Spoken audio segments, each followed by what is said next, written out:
Tenga listo el tinto, que ya vienen los huevos, revueltos con los ingredientes que hacen que Colombia siga siendo un lugar peligroso para velar por una causa, proteger los derechos de las comunidades o denunciar una violación a estos derechos.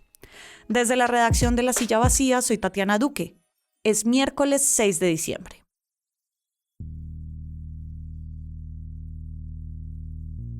En julio de este año eran 77 los líderes sociales que habían sido asesinados a lo largo del año.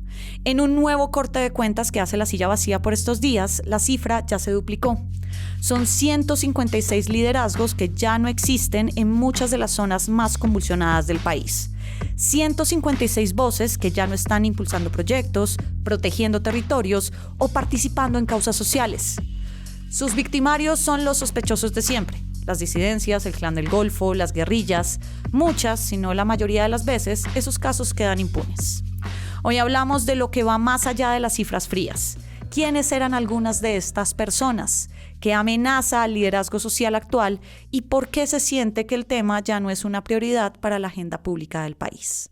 María José Restrepo ha documentado todo este año y ha hecho seguimiento a este fenómeno. Gracias por pasar por acá. Gracias por invitarme, Tatiana. ¿Cómo termina el año para los liderazgos sociales en el país? Bueno, pues hay una reducción en el tema de amenazas y asesinatos en general, pero eso no significa que hayan mejorado sus condiciones. El año pasado fue el año más violento contra este grupo desde la firma del Acuerdo de Paz. Y cerramos con 198 personas asesinadas. En este año esa cifra va en 156, 42 menos.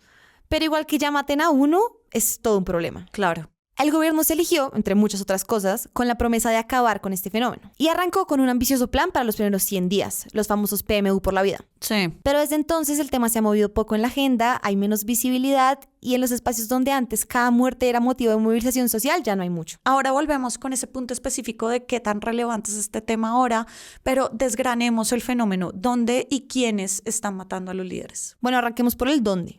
Los 3 departamentos con más asesinatos son Cauca, donde van 35 líderes asesinados este año. Le sigue Antioquia con 21 y Nariño con 17. En todos estos lados, el común denominador es la presencia de las disidencias de las FARC, que es casi como una regla que donde hay disidencias, hay asesinatos de líderes. Wow. Por ejemplo, hay un caso interesante que es el Huila. El año pasado ese departamento cerró con solo un asesinato. Este año vamos en 8. ¿Y qué lo explica? La entrada del Estado Mayor Central, la disidencia de Ban Mordisco a esa zona. Se mueven hacia el municipio de La Plata, en Huila, para conectar con el norte del Cauca, donde hay otros grupos aliados del MC. Sí. El Clan del Golfo también es un asesino de líderes sociales, particularmente en la costa Caribe, Bolívar, Córdoba y en el Urabá antioqueño. Ser líder social tiene muchas aristas y muchos trabajos y es puntualmente por estas razones que son amenazados y asesinados. ¿Qué grupo en particular tiene problemas para ejercer el liderazgo por esta situación? Una tercera parte de los líderes asesinados este año son líderes comunales. O sea, los miembros de juntas de acción comunal, sus presidentes o miembros de consejos comunitarios afro. Exacto. Son especialmente vulnerables porque son la primera forma de democracia y de autoridad en sus territorios. Hay algunos con responsabilidades específicas, como juntas de acción comunal que velan por la sustitución de cultivos, por ejemplo, que es una labor muy peligrosa. Sí. Te puedo poner el ejemplo de Daniel Andrés Rivas, que era el presidente de la Junta de Acción Comunal en la vereda del Coqueto, en Puerto Caicedo, Putumayo. Era también vocero de la Asociación de Trabajadores Campesinos del Alto Mecaya y de la Red de Derechos Humanos de Putumayo. A él lo asesinaron el 12 de noviembre. Hombres entraron en moto a la vereda donde vivía y le dispararon.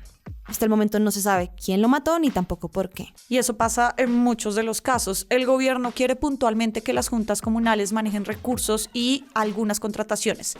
Ante ese panorama, ¿qué tan garantizado está que puedan ejercer estas labores que seguro podrían hacer si no tuvieran tantas amenazas encima? En este momento no hay garantías.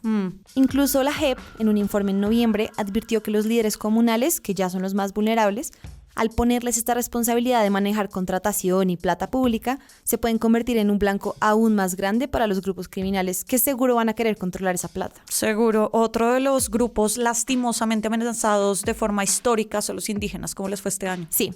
La razón de sus amenazas son parecidas a las de los comunales. Su liderazgo en cabildos o resguardos representa una autoridad en esas zonas. Ellos son la autoridad en los resguardos. Y además suelen ser zonas del país en donde hay pocas autoridades estatales diferentes, como la fuerza pública. Claro. Esto se convierte en una tormenta perfecta para que los asesinen. Por ejemplo, si están en contra de intentos de control de los grupos ilegales de la zona o del narcotráfico que se mueve. Seguro. Ese fue el caso de Fanor Guasaquillo Peña.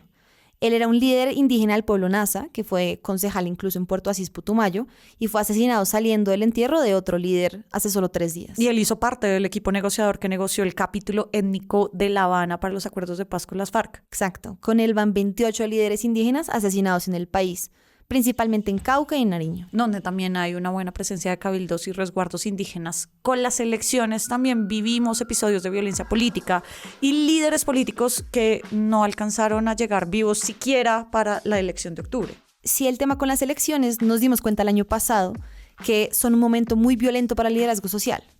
Este año, si bien no fue tan violento como el pasado, sí hubo episodios de violencia contra líderes políticos que se inscribieron o incluso se iban a inscribir para las regionales de octubre. Son 26 líderes políticos asesinados, como el caso de Marjorie Cárdenas Malagón. Ella fue candidata al Consejo en Mutatá, Antioquia, por el partido Gente en Movimiento, que es el del ministro de las TIC, Mauricio Liscano. Sí. La mataron sicarios el 5 de octubre, a 25 días de las elecciones, al momento de salir de la registraduría. Decías al inicio del episodio que, a diferencia de otros años, este tema no ha sido tan movido en agendas públicas o en las redes sociales, donde se movía bastante.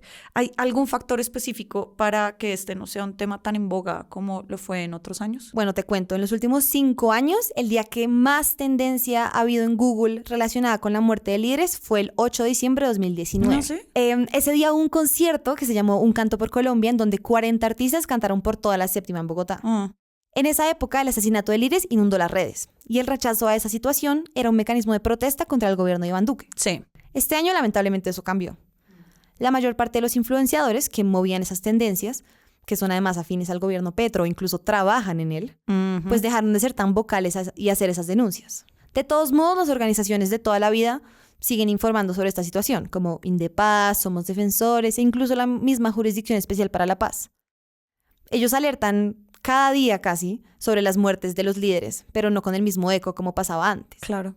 Ahora son las figuras de la derecha las que hablan de los asesinatos. Esas son las mismas que en otras épocas simplemente no mencionaban el tema. De acuerdo. Una muestra de que este tema no escapa al discurso político de izquierda y derecha. María José, gracias por pasar por acá y vamos a estar atentas entonces al conteo final. Gracias por invitarme, Tatiana. Y arranque el día con estas movidas. Esta semana iniciaría el primer debate de la reforma laboral. El proyecto ya fue anunciado en la Comisión Séptima de la Cámara. El ministro de Defensa, Iván Velázquez, confirmó que sí hubo un acuerdo entre el ejército y las disidencias para salir de El Plateado en Cauca después de las elecciones. El acuerdo había sido revelado por La Silla hace más de un mes. Y al fracaso del sistema educativo del país atribuyó el presidente Gustavo Petro los resultados de las pruebas PISA, donde Colombia se volvió a rajar. Todas las movidas de poder ya están al aire en lasillavacía.com, en las redes y en el en vivo. Y por acá cada mañana estará servido su desayuno político favorito. Con la producción de Fernando Cruz y de Sergio García, yo soy Tatiana Duque. Nos escuchamos mañana.